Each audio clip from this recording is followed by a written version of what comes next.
Hello, and welcome to my podcast where I discuss the origins of all sorts of things.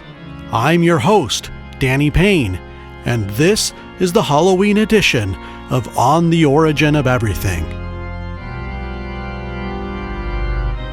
Today I'm talking about Halloween, or Halloween, depending on where you are. It's a weird word to begin with, Halloween, and plenty of weird traditions to go with it. Dressing up as ghosts, vampires, and monsters, carving faces into pumpkins, walking through neighborhoods, knocking on doors, collecting candy, decorating our houses with cobwebs and skeletons, turning front yards into graveyards. What are we doing? The whole tradition is centered around fear, death, and darkness.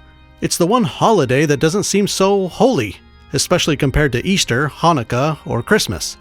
If you were to describe Halloween to someone who had never heard of it, they would think it was about sadness and gloom. But instead, it's fun. It's a great time. Why do we love Halloween so much, and where did these strange traditions come from? Let's get started. Listener beware, you're in for a scare.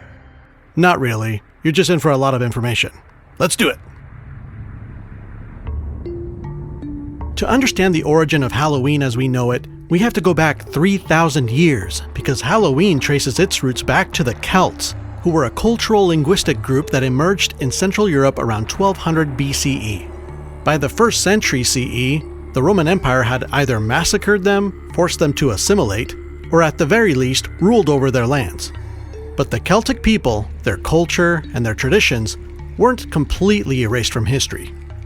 We know that the Celts in Ireland, Scotland, and the Isle of Man celebrated something called Samhain. It's spelled S-A-M-H-A-I-N. Samhain. Super phonetic.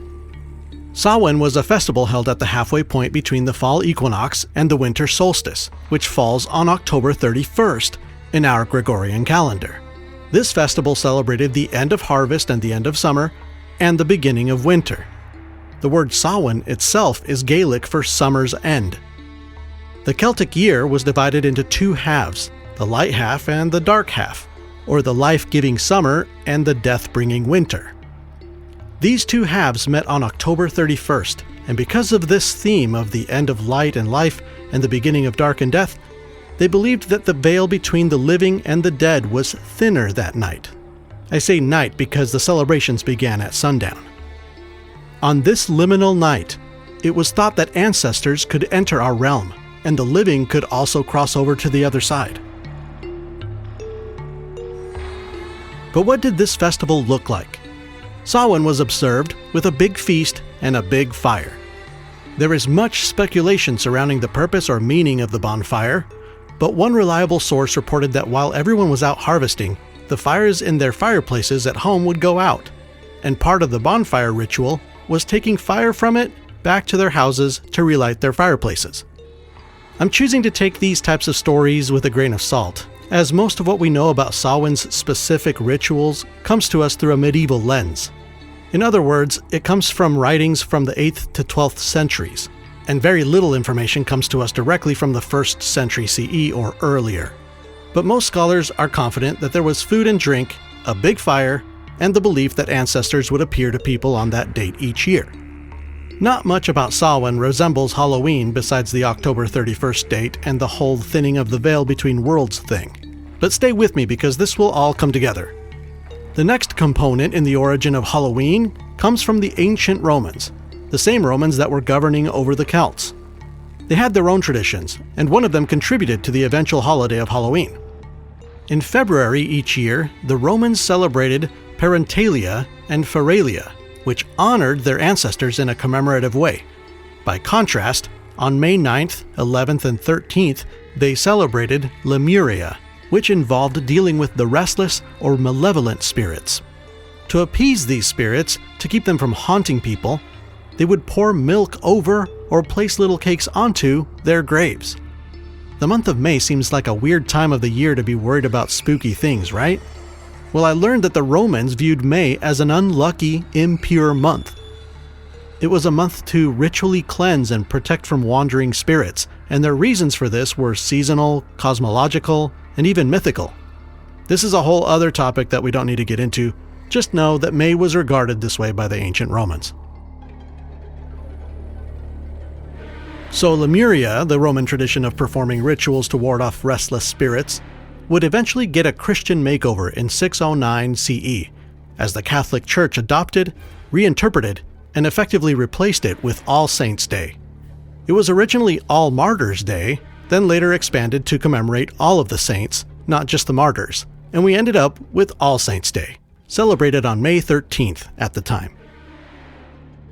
Now, All Saints' Day is the modern English wording. Back in 609 CE, it was All Hallowen Day, Hallowen being plural for hallow. It later became All Hallows' Day. In the year 731, Pope Gregory III dedicated a chapel for All Hallows' Day in the St. Peter's Basilica in Vatican City on November 1st, and changed the date of All Hallows' Day from May 13th to November 1st, right next to Samhain. So since Samhain was on October 31st, the day before All Hallows' Day, in the Middle Ages, Samhain began to be called All Hallows Even. Even like evening, the evening before All Hallows' Day. Then early modern English turned All Hallows Even to just Hallow-e'en, dropping the all and contracting the Hallows Even to Hallow-e'en. And modern English turned that into just Halloween. It might seem weird to shorten even to just e'en, but this can be seen in some hymns. The one that comes to my mind is, "Nearer my God to thee, nearer to thee, e'en though it be a cross that raiseth me." So it's not that weird for Hallows Even to turn into Hallow-e'en. And then Halloween. Cool, huh?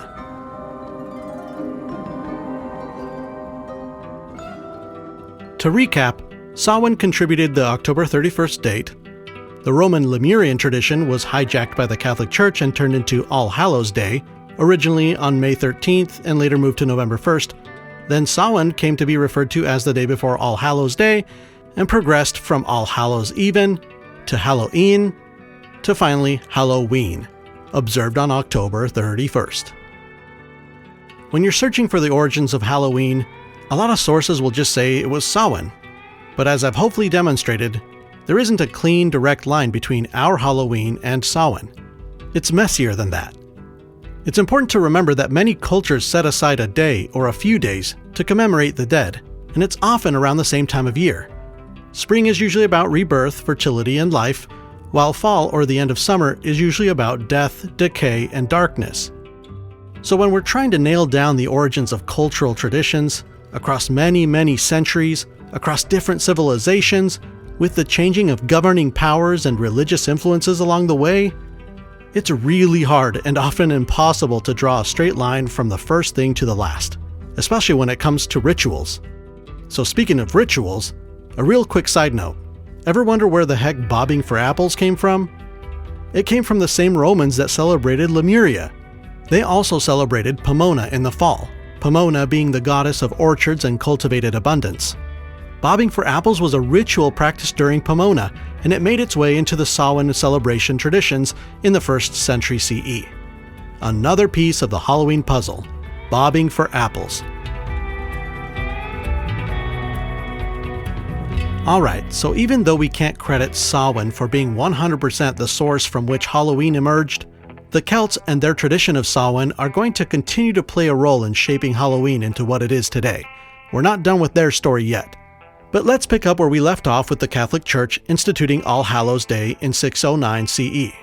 We have All Hallows' Eve, Halloween, on October 31st, then All Hallows' Day on November 1st, then came All Souls' Day on November 2nd, introduced in 998 CE, which I hadn't mentioned yet. Those 3 consecutive days from October 31st to November 2nd were called All Hallowstide, or All Hallowtide, one word, or just Hallowtide. Some Catholic and Christian denominations today still observe Hallowtide, with vigils and visits to cemeteries to honor the dead. Around this time in England, during All Hallowstide, priests encouraged their congregations to pray for those in purgatory. Purgatory is the place where some souls reside, enduring a purification of sorts, or a cleansing of their sins, preparatory to entering heaven. It was believed that with enough prayers, a soul could be released from purgatory to rise up to heaven. This admonition to pray for these souls led to a practice of knocking on doors, soliciting an exchange of prayers for food, or rather, the door knocker would beg for food in exchange for praying for the ancestors of that household. So let's say I had lost a parent or a child or a brother or whatever, and I was worried that they had not sufficiently repented of their sins before dying. I would be praying often that their soul be received into heaven. Then during All Hallows Tide, mostly poor people, even children, would be knocking on my door offering to pray for my deceased loved ones in exchange for something to eat. Believing that the quantity of prayers made a difference, I would oblige and offer them food. This is the precursor to trick-or-treating on Halloween. It was called souling. There were no tricks, but there was a treat. And we actually know what the treat was. It was a spiced cake topped with raisins, and the raisins were shaped like a cross, like the one Jesus was crucified on, of course. They were called soul cakes. I thought it was kind of a weird choice, and very specific. A spiced little cake with raisins on top? Why not just bread, or milk, or, something easy and handy? Well, I found out that the spices were considered to be sacred and special, partly because spices were rare and expensive, but also because they were associated with purification and warmth. And the raisins? Being that sugar was not a common household ingredient yet, raisins added sweetness to baked goods. It also makes sense that if this was a religious rite, something special would need to be offered to those soulers, not just some scraps you had laying around.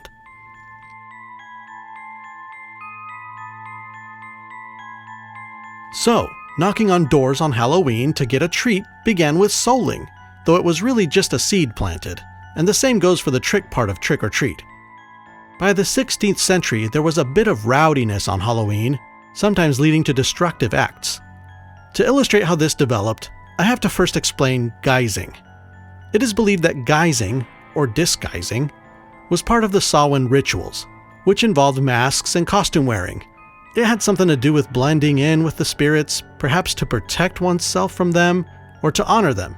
We really don't know. But just as Samhain and Halloween merged, guising and souling merged. So mask wearing and going house to house was part of the Halloween tradition. And this is important because it played into the eventual destructive behavior on Halloween. Wearing a mask doesn't automatically turn a person violent, so what else could have led people to act this way in the 16th century? It wasn't satanic influence or anything like that. It was likely the result of something referred to as the Little Ice Age. If you've never heard of this, it was a real thing that happened in Europe and North America from 1300 to 1850 CE, where a period of cooler climate caused harsher winters, shorter growing seasons, and frequent crop failures, making life really hard for generations. In the 16th century in particular, Europe experienced famine and poverty while also undergoing the Reformation. So not only was there economic hardship, there was religious tension as well. If you put all of that together, the social unrest needed a release valve, and the night of Halloween, where a mask could give people some anonymity, was the perfect opportunity to blow off some steam. The destruction and violence experienced in Europe wasn't a representation of the trick part of trick-or-treat, but it would set a precedent of temporary social inversion, if you will, that would make a comeback in 19th century America. So hang on to that thought, because it'll come back later. In colonial America, you can imagine how much the Puritans didn't care for Halloween. Being that they wouldn't even play with dice out of fear of their potential satanic influence, they were definitely not into Halloween. But this is where we get back to Celtic influences. Scottish and Irish immigrants brought their Samhain traditions with them to America. They would tell ghost stories and play fortune-telling games, which were mostly about who would get married next. Bobbing for apples was one of those games.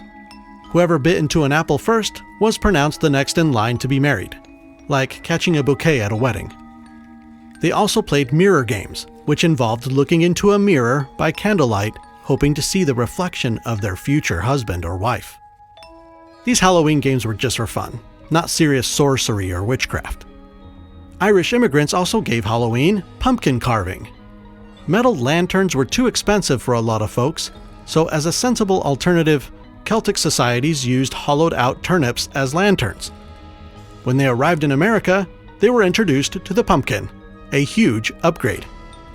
Pumpkins were also conveniently ubiquitous during autumn, and the pumpkin lantern was naturally appropriated to Halloween.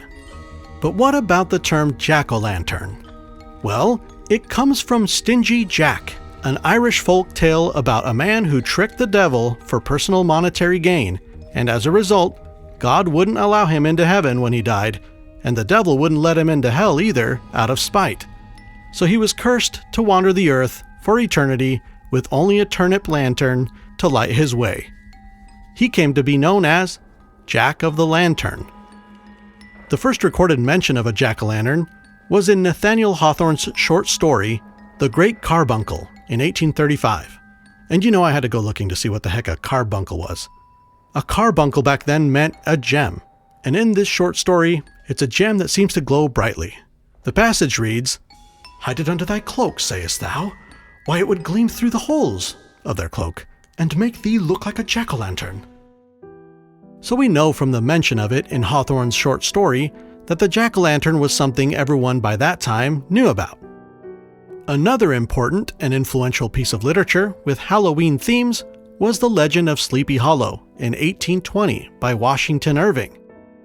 That's the one with Ichabod Crane, the Headless Horseman, and the pumpkin for a head. It's a good one.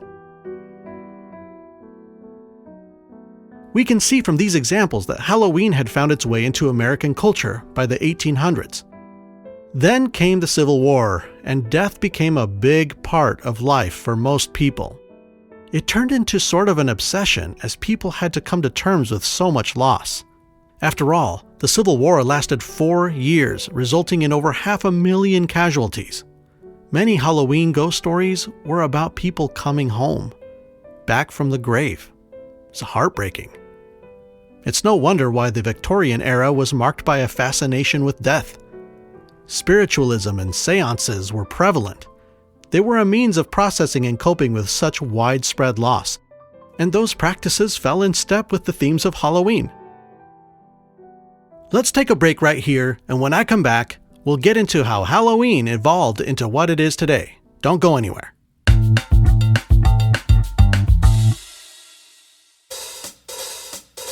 This episode is brought to you by Beelzebub. To help keep ads off this show, sell your soul to the devil, or consider donating by clicking the Patreon link in the show notes, or go to patreon.com/ontheoriginofeverything. Another way you can support this show is by giving it a 5-star rating and review, or by following it, or sharing it by handing out soul cakes to trick-or-treaters and telling them to listen to this episode. Let's build a community of people that are curious and always learning. Now, back to the show. Part 2 picks up the origin story of Halloween in the late 1800s when mischief had crept in as part of the festivities. Tricks on Halloween is an American-born thing. They surfaced in urban Irish and Scottish immigrant communities. But why? A few reasons. Number 1, the Irish and Scottish were already familiar with guising, but also that social inversion thing I mentioned before. If all the other days of the year were about uprightness and order, Halloween was the one day to flip that on its head. 2, crowded urban areas offer a certain anonymity for getting away with mischief. And 3, kids will be kids. If they're already putting on masks, carving pumpkins, and telling scary ghost stories, it's a pretty natural progression from putting on costumes and going out to participate in spooky celebrations to hatching up schemes to prank people. It was all pretty innocent and good-natured, for a while, but these harmless pranks ramped up over time and reached a boiling point during the Great Depression. Mirroring the effects the Little Ice Age had on Halloween night in Europe, the financial crisis and social unrest caused by the Great Depression turned Halloween mischief into straight-up mayhem. Kids were throwing rocks through windows, setting buildings on fire, tipping over outhouses, and even derailing trains. Those were the most extreme cases, but other pranks included opening livestock gates the night before so that people would wake up on Halloween to see that their horses and cows and goats and sheep had gotten out. If you know anything about owning livestock, that's a really mean trick to pull on someone. It happened so regularly that they came up with a name for it: Gate Night. Another prank was to deface houses, sidewalks, and public buildings with chalk, writing and drawing obscene things for everyone to wake up to on Halloween.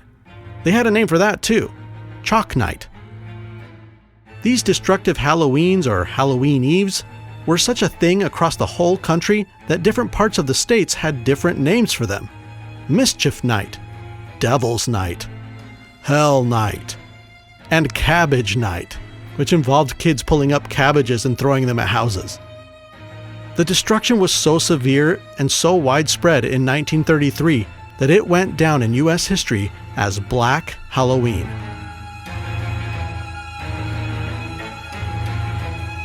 America needed a solution for this, but you couldn't just cancel Halloween. You can't put the genie back in the bottle. Halloween was here to stay, so what could be done about all the vandalism and chaos? To tame Halloween, towns across the nation put on all sorts of events for their communities, with the intent to keep children busy instead of getting into trouble. They threw town parties, dances, and even parades. It was a collective effort. Trick-or-treating was one of the initiatives of this effort. It combined the existing tradition of costume wearing and the pulling of pranks, and it served to replace the activity of going house to house defacing property with going house to house collecting treats. We basically bribed kids with candy to behave themselves on Halloween. The first recorded instance of trick-or-treating was in 1927 in Alberta, Canada. Over the years, it spread to the Midwest and eventually the entire United States. Going door to door dressed in costume was familiar to some immigrants who had been guising back in the British Isles and easily adopted trick-or-treating. And what about the aesthetics of Halloween? It has a classic look. The orange and black, the pumpkin carving style with the triangle eyes, and the jagged smile. We actually know who was responsible for this. It was the Dennison Manufacturing Company in Framingham, Massachusetts. They sold paper products, and in 1909 they began to publish the Dennison's Bogey Book, which was a catalog full of Halloween arts and crafts and homemade costume ideas, all made out of their paper products, mostly their crepe paper. This Halloween how-to guide was super popular, and their illustrations of what Halloween should look like or could look like by using their products standardized Halloween aesthetics. Look up Dennison's Bogey Book. You'll be like, yep, that's what Halloween still looks like. So cool. And get this, the 1920 copy I saw spelled Halloween, Hallow-Ian, the E'-en thing. I don't know if it was meant as a throwback or if that was a spelling that was still being used in 1920. Either way, I loved seeing it.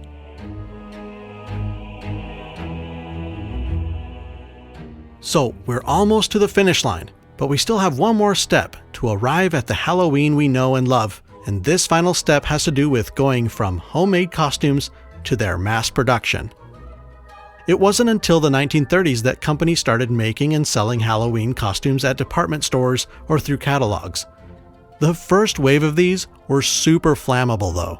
They were made of inexpensive materials without any regard for safety, and many of the designs were long, billowy, and flowing, so you can easily guess what would happen. What with all the candles around on Halloween? Kids were literally catching on fire in these costumes. There were no regulations yet. The Flammable Fabrics Act that was passed in 1953 was later amended in the 1970s to include costumes, requiring them to be made of flame-resistant materials. That's why most of them are made of polyester these days, instead of gunpowder and gasoline. Actually, I think early commercially made costumes were made of rayon. Pretty flammable stuff. But yeah, the Halloween costume industry exploded, pardon the pun, even before there were any safety regulations. One of the earliest manufacturers that dominated that commercial space was Ben Cooper Incorporated. Right away, they licensed popular characters like Mickey Mouse and Popeye for their costumes. They were the first to do superhero costumes too. Smart move. And then Sears helped normalize buying ready-made costumes with their massive market share and their vast reach via catalogs and their numerous department stores. The rest of the Halloween story is more familiar to us alive today, with TV shows airing Halloween specials, reruns of It's the Great Pumpkin, Charlie Brown, a plethora of horror films, and of course, the continuation of decorating our front porches and handing out candy to trick-or-treaters.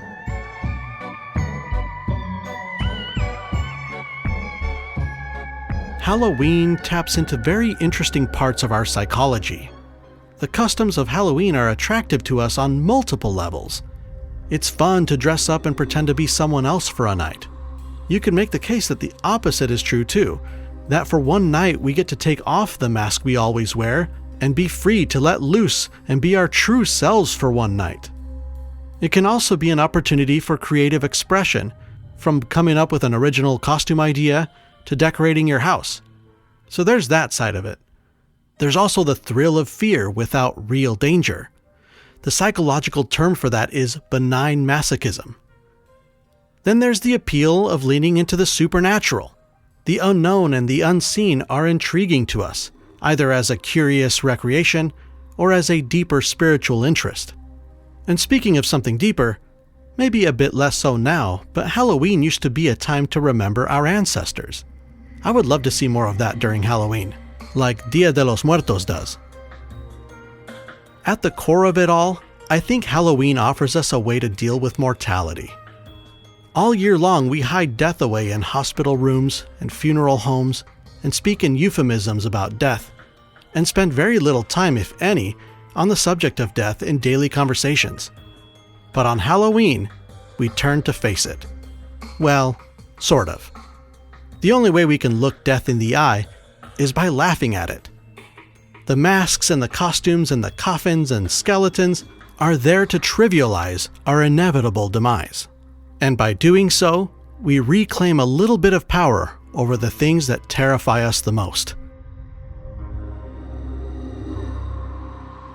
That's it for today. What a fun origin story. Lots to unpack with this one. So many centuries to sort through and so many influences and contributions from the descendants of the Celts, the Romans, the Catholic Church, and eventually American consumerism. I hope this episode put you in the Halloween spirit. Hopefully you get plenty of trick-or-treaters if you celebrate. I know some people don't. But if you do, I really do dare you to hand out soul cakes this year. That would be so metal. Alright, well I'm gonna go listen to some Smashing Pumpkins. Seems appropriate. And later watch my favorite movie of all time, The Witch. Until next time, so long. Research, music, and production was all done by Jezere Wilson. This podcast is listener-supported, owned and operated by Jez and myself under the On the Origin of Everything LLC in the United States. All rights reserved. We can be reached via email at info@ontheoriginpod.com.